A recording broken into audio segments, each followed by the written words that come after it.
তো এখন বাজছে প্রায় 12টা 10।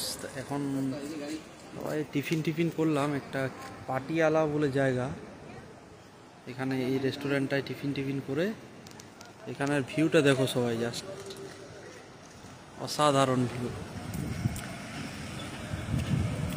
পাহাড়ে ঘুরতে এলে মানসিক যতই দুঃখ কষ্ট থাকুক সব আস্তে আস্তে দূর হয়ে যায়। ঘোরার মজাটাই আলাদা পাহাড়।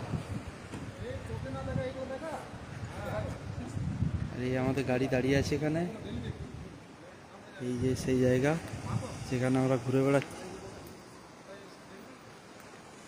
সোনপ্রয়াগ যাওয়ার পথে একটা জায়গায় দাঁড়িয়ে আছি মাঝখানে,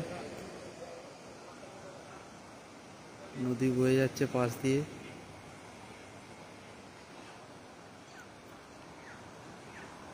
তো সবাইকে এটাই বলবো যে মাঝে মধ্যে একবার করে অন্তত ঘুরতে বেরোনো।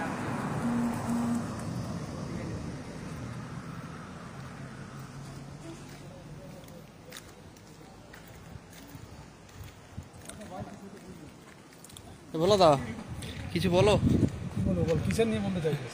যাই হোক বলো একটু মুক্তির বাণী। মুক্তির বাণী যেটা হলো, আমরা এসেছি হরিদ্বার থেকে এলাম, হরিদ্বার থেকে আমরা সোনপ্রয়াগের উদ্দেশ্যে বেরিয়েছি সকাল 8:30টার মধ্যে।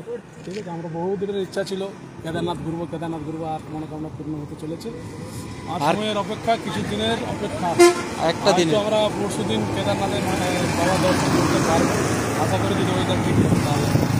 খুব সুন্দর ওয়েদার, ভালো চলছে। আমার পার্টনার যেগুলো আছে সব খুব সুন্দর।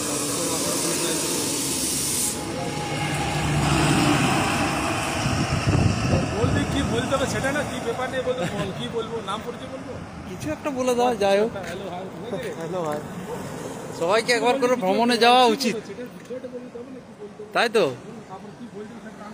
হ্যাঁ বলো দা, সবাইকে একবার করে ভ্রমণে যাওয়া উচিত।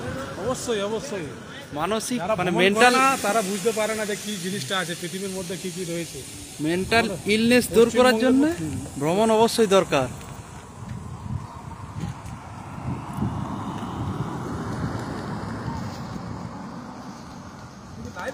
হ্যাঁ